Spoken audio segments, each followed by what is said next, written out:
pilkades serentak ya Pak. Ada 31 desa. Apabila nih ada pelanggaran, bagaimana sih masyarakat harus berbuat? Tidak ada kampanye terbuka. Membubarkan suatu rapat itu dapat terkena tindak pidana yang sering beredar di masyarakat. Ingin jadi kepala desa, kemudian bahasanya bagi-bagi duit. Kira-kira ada yang lagi jadi balon nggak nih? Matur Lur, masyarakat teratur, layanan untuk rasan-rasan. Loncat ke TKP, siap, 86. Assalamualaikum warahmatullahi wabarakatuh.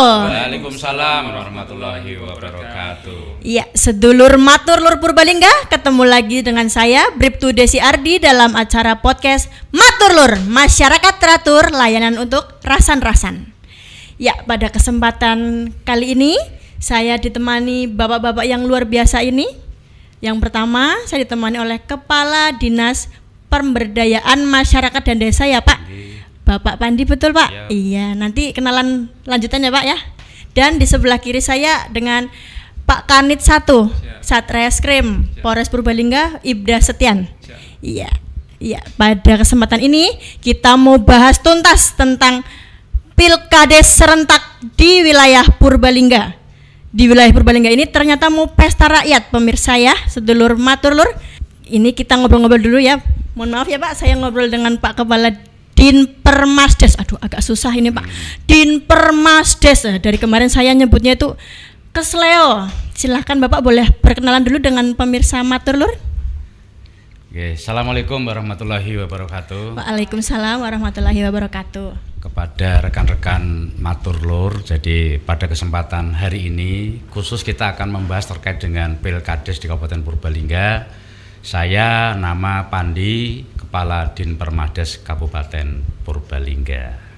Monggo dilanjut. Iya, udah menjabat berapa lama nih Pak kalau boleh tahu? Saya sudah 6 bulan. Oh iya. Jadi Pak, di Purbalingga ini mau ada pilkades serentak ya Pak? Siap. Semuanya atau beberapa kecamatan aja Pak? Ada 31 desa di 15 kecamatan. Di Purbalingga ini ya Pak ya, jadi tidak semuanya. Tidak semuanya. Mohon maaf Bapak hafal desa-desanya? Dari atas apa-apanya ya? Iya. Di Boleh, Pak. atas di Kecamatan Karangjamu ada 2 desa, Desa Danasari dan Desa Karangjambu. Kemudian turun Kecamatan Karangreja ada 1 desa, yaitu Desa Telahap Kidul. Kemudian Bobotsari Kosong. Kecamatan Karanganyar ada 2 desa, Desa Jambu Desa dan Desa Karanganyar. Kemudian Kertanegara Kosong. Kemudian Kecamatan Karangmoncol ada 2, Desa Taman Sari dan Desa Balai Raksa. Kemudian Kecamatan Rembang ada 1 desa di Desa Bantar Barang. Kemudian Kecamatan Pengadegan ada 1 desa, Desa Tumanggal.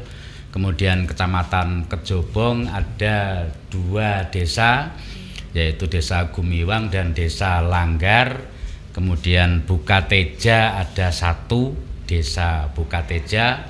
Kemudian Kecamatan Kemangkon ada 4. Yang pertama Gambarsari, Jetis, kemudian Desa Pegandekan dan Desa Penisan. Kemudian Kecamatan Kaligondang ada 4, Desa Cilapar, Desa Penoleh, Desa Selanegara dan Desa Selinga.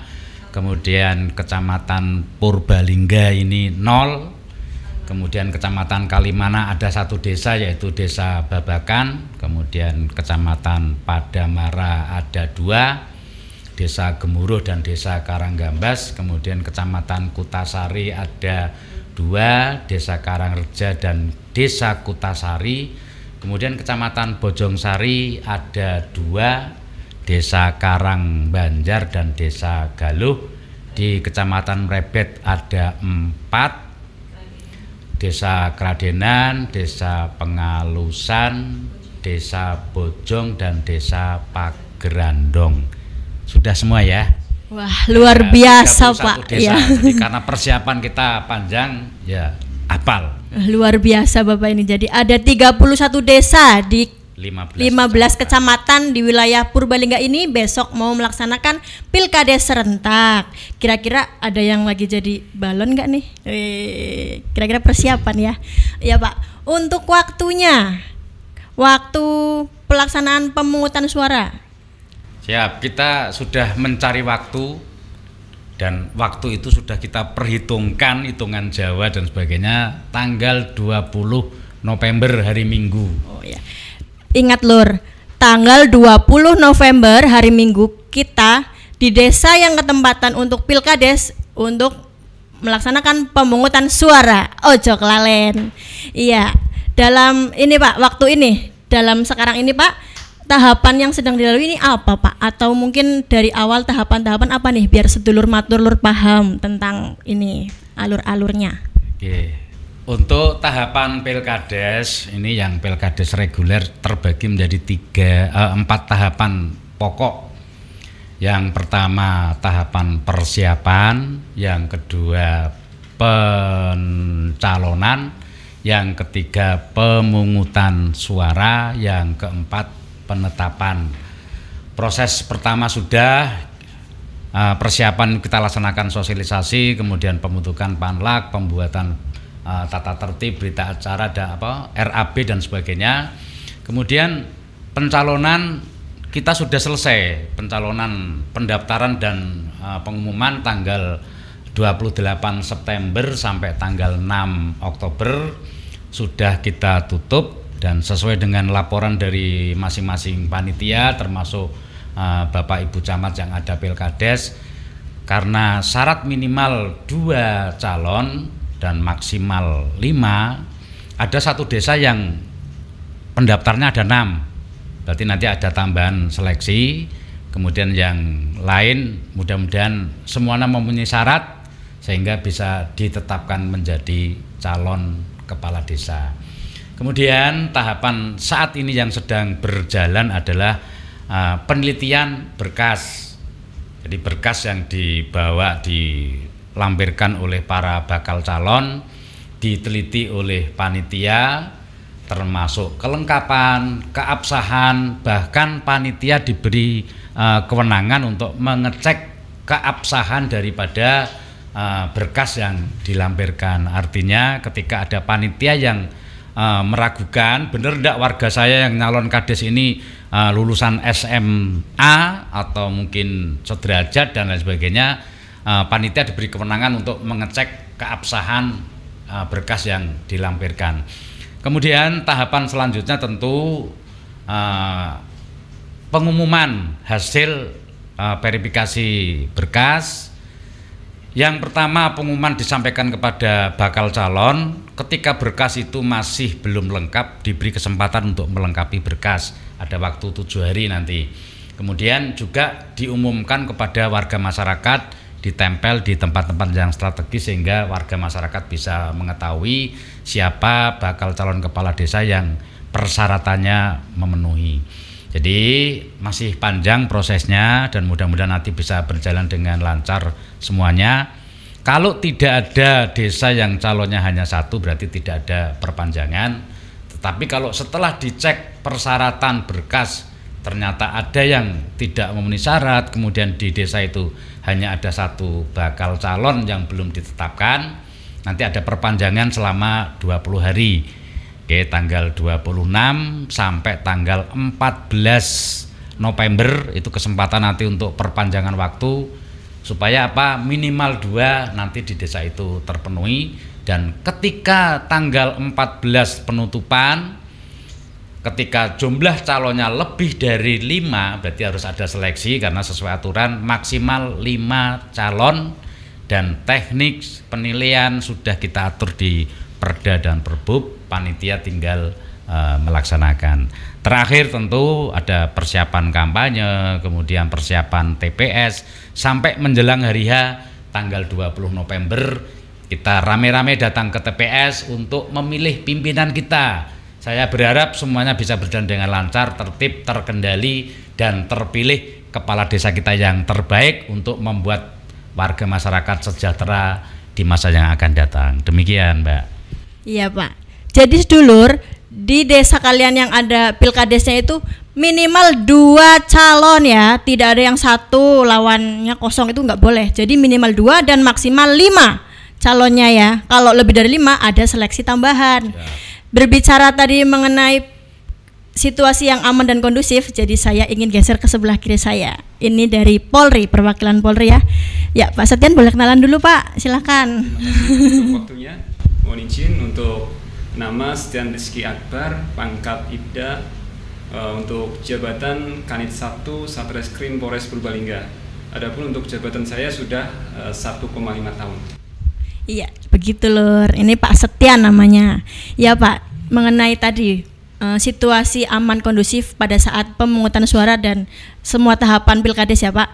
Bagaimana peran dari Polri sendiri Pak?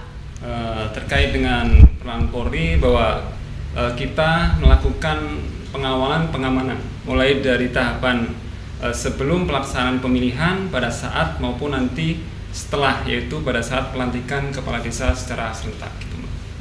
Terus selain itu juga kita melakukan upaya untuk pencegahan terjadinya tindak pidana, baik itu terkait dengan pemilihan ataupun yang sejalan dengan pemilihan itu sendiri. Misalnya kayak pada saat pemilihan itu kan ada 303 itu kayak tindak pidana perjudian gitu Mbak. Jadi mungkin para pemilih itu bertaruh kaitannya dengan siapa sih nanti yang bakalan jadi kepala desa. Kan biasanya banyak tuh dari luar kabupaten pun biasanya berbondong-bondong datang ke sini untuk bertaruh siapa nanti yang jadi di desa A ataupun desa B, seperti itu. Iya Pak, berbicara tentang kampanye, biasanya kan botoh-botoh calon kepala desanya ini suka berbondong-bondong ya Pak ya. Apakah dalam proses kampanye ini ada pembatasan waktu, misalkan di satu tempat pindah lagi itu ada pembatasan waktunya Pak? Oke, terima kasih Mbak. Jadi dapat kami jelaskan juga nanti barangkali calon juga botohnya, bahwa kampanye pilkades ini dilaksanakan sangat-sangat singkat. Jam 8 pagi pada tanggal 19 November, ditutup jam 10 atau jam 22.00 tanggal 19 November, berarti H-1 itu pelaksanaan kampanye. Kemudian pengaturan kampanye kita yang pertama masih diatur karena suasana masih pandemi. Kemudian yang kedua tentu ada pembatasan, tidak diperbolehkan arak-arakan, geber-geber motor dan sebagainya yang akan mengganggu warga masyarakat, karena kampanye nanti akan dimulai dengan penyampaian visi misi di balai desa. Hanya saja sesuai ketentuan bahwa kampanye itu adalah penyampaian visi misi, tanda gambar dan sebagainya. Oleh karena itu tidak usah kemudian dijadikan polemik. Hari ini kok sudah ada banyak gambar Pak dan sebagainya, karena hari ini belum ada calon yang ditetapkan. Bahasanya kalau minta doa restu, mohon dukungan, itu semua warga masyarakat pun boleh ya. Jadi aturan kita nanti akan mengatur ketika pada masa kampanye, pelaksanaan kampanye akan diatur seperti apa. Nanti panitia akan membuat kesepakatan dengan para calon. Kadang-kadang kita sudah membuat jadwal nanti dari dusun 1 calon 2 di dusun 3, tapi justru ada calon ya tidak usah kampanye, biarkan calon 1 saja yang kampanye. Jadi nanti ada kesepakatan antara panitia dengan para calon akan dilaksanakan kampanye seperti apa. Sekali lagi, tidak ada kampanye terbuka di lapangan dengan menghadirkan banyak orang karena waktunya terbatas. Kita khawatirkan nanti perpindahan dari satu lapangan ke lapangan lain bisa jadi ketemu di tengah jalan, tidak terkendali, nanti bisa jadi bentrok. Oleh karena itu tidak ada kampanye terbuka di lapangan, rapat umum dan sebagainya, tapi dilaksanakan dengan tatap muka terbatas dan semuanya dikendalikan dengan situasi pandemi. 50% dari muatan aula itu tempat yang digunakan kampanye tetap berpedoman dengan itu. Saya kira begitu. Iya, begitu sedulur. Jadi proses kampanye itu wis kayak proklamasi dalam tempo yang sesingkat-singkatnya ya sedulur ya. Jadi silahkan nanti para calon Kades silahkan mengatur waktunya. Tadi sudah disarankan oleh beliau Bapak Kepala Dinas bagaimana strateginya begitu ya. Nah selanjutnya Pak, ini apabila nih ada pelanggaran pada proses ini pemilihan, kira-kira bagaimana sih masyarakat harus berbuat begitu Pak? Pelanggaran kita semua berharap tidak terjadi ya. Wong bahasanya kan pesta demokrasi, mau melanggar apa? Kalau toh terjadi pelanggaran, yang malu ya orang desa itu sendiri, mungkin panitia, pemerintah desa yang saat ini berkuasa. Oleh karena itu dari sekarang warga masyarakat di desa yang melaksanakan pilkades, laksanakan pilkades dengan menyenangkan, demokrasi yang dewasa, tidak harus gontok-gontokan, cari suara sebanyak-banyaknya tetapi tetap bermartabat dengan cara yang santun, baik, dan tidak menyinggung perasaan yang lain. Kemudian kalau toh terjadi pelanggaran, bahkan ini saya beri kesempatan kepada panitia pengawas. Di sana ada Pak Camat, Pak Danramil, Pak Kapolsek, bahkan juga melibatkan Puskesmas. Kendalikan sedemikian rupa supaya pelanggaran tidak terjadi. Ya, jangan sampai terjadi. Makanya sebelum terjadi kegiatan kampanye harus benar-benar dijadwal, dikendalikan supaya ya semuanya bisa terkendali, berjalan dengan lancar. Karena aman itu tidak ujuk-ujuk kemudian aman, tapi aman karena kita persiapkan, kita kendalikan. Saya kira begitu. Kemudian kalau terjadi pelanggaran yang memang benar-benar terjadi, kalau itu menyangkut masalah administrasi, bisa diselesaikan di tingkat Panwas kecamatan. Selesai, dirembuk, disampaikan kepada panitia pilkades, jalan keluarnya akan seperti apa. Tentu Pak Camat tidak sendiri, ada Panwas Cam yang ada Pak Kapolsek, Pak Danramil, dan mungkin anggota yang lain termasuk Puskesmas. Dirembuk, APE kepriwe, disampaikan kepada panitia sebagai keputusan bersama, bukan keputusan salah satu. Kemudian kalau terjadi pelanggaran yang sifatnya pidana, silakan diteruskan kepada panitia pembina di tingkat kabupaten. Dan di tingkat kabupaten anggota panitia itu semua Porkopimda masuk di bawah kepemimpinan Bu Bupati, Pak Wakil Bupati, Pak Kapolres, Pak Dandim, Pak Kajari, dan seterusnya, termasuk OPD-OPD yang terkait. Ya mudah-mudahan tidak terjadi pelanggaran pidana. Ya demikian Mbak. Iya, kita berdoa bersama semoga pesta rakyat, pesta demokrasi ini kita hadapi dengan rasa tanggung jawab dan dewasa. Berbicara tentang pelanggaran, kira-kira apa sih Pak nih Pak Setian, apa aja kira-kira potensi tindak pidana yang terjadi selama ini Pak, selama pilkades? Silahkan Pak. Jadi mungkin bisa kami gambarkan terkait dengan potensi tindak pidana pada saat pra pemilihannya Mbak. Terkait dengan pra itu mungkin yang pertama adanya potensi terkait dengan membubarkan suatu rapat. Terkait dengan orang yang nanti membubarkan suatu rapat itu dapat terkena tindak pidana, yaitu pasal 146. Jadi di situ misalnya kita mau ada rapat pleno nih terkait dengan penetapan siapa sih yang ditetapkan sebagai calon kepala desa. Lah kemudian ada sekelompok massa yang tidak terima misalnya karena calonnya tidak bisa ditetapkan, itu kemudian membubarkan. Nah di situ bisa dikenakan pasal 146 KUHP. Yang kedua terkait dengan merintangi rapat. Misalnya ada yang mau rapat lagi tadi itu di tengah jalan dihalang-halangi untuk mengikuti rapat tersebut. Nah, itu juga terkena tindak pidana pasalnya 147.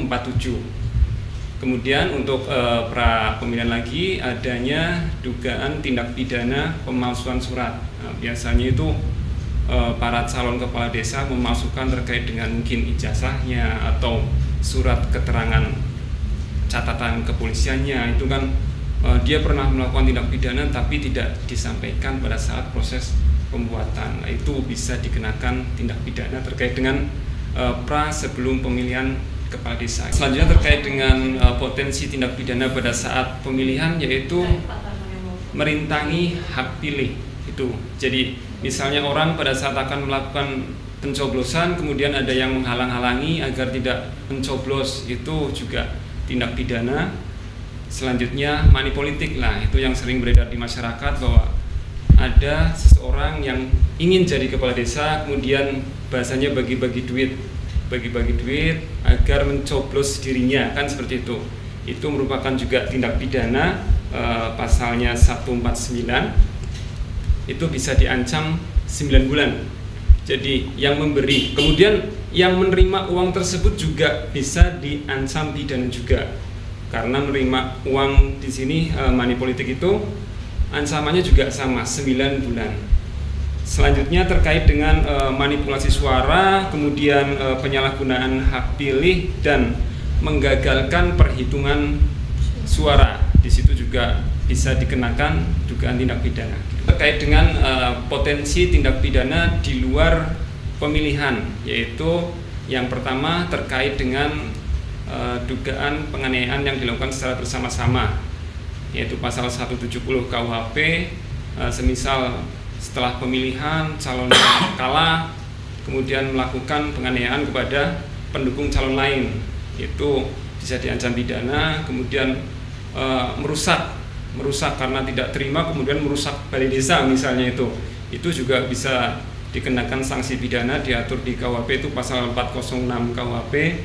Selain itu juga penganiayaan yang dilakukan sendiri gitu Mbak, itu bisa dipidana juga 351 KUHP. Mungkin terkait dengan potensi tindak pidana pada saat pra pemilihan, pada saat pelaksanaan pemilihan maupun setelah pemilihan, itu yang bisa saya sampaikan Pak. Ya, terima kasih Pak Setian untuk penjelasannya mengenai potensi tindak pidana selama proses Pilkades. Sebelum kita akhiri Pak podcast pada kesempatan ini, mungkin ada saran, masukan mungkin dari Pak Kepala Dinas atau dari Pak Setian, silakan. Oke, terima kasih. Jadi mumpung ketemu nih di Sapa Lur, podcast Matur Lur, jadi saya pesan untuk saudara-saudara saya di Purbalingga, khususnya yang sedang melaksanakan Pilkades, saya mohon sambutlah pelaksanaan Pilkades ini dengan penuh sukacita, tidak ada curiga, kemudian dan sebagainya yang intinya mencurigai calon yang lain. Karena apa? Rata-rata yang mencalonkan diri menjadi bakal calon kepala desa ya orang desa setempat. Jadi selama ini sudah saling kenal, ya semua proses tahapan supaya bisa berjalan dengan lancar. Sambut dengan baik, pilih pimpinan yang terbaik untuk masa depan desa Panjenengan yang nanti lebih baik lagi. Ya, karena tugas kepala desa adalah mensejahterakan masyarakat. Demikian, Mbak. Dari Pak Setian silakan menambahkan. Terkait dari kami selaku mewakili Polres Purbalingga, intinya hindari terjadinya tindak pidana terkait dengan pra pemilihan pada saat maupun setelah pemilihan, karena itu nanti merugikan diri sendiri. Siapapun yang terpilih itu adalah yang terbaik dan pasti akan berbuat baik untuk desa tersebut. Iya, demikianlah pembahasan kita kupas tuntas mengenai Pilkades serentak di wilayah Purbalingga. Pesan untuk sedulur maturlur, pilihlah kepala desa yang baik dengan cara yang baik untuk desa yang lebih sejahtera. Atas nama pembawa acara saya mohon maaf. Wassalamualaikum warahmatullahi wabarakatuh. Matur Lur, masyarakat teratur, layanan untuk rasan-rasan.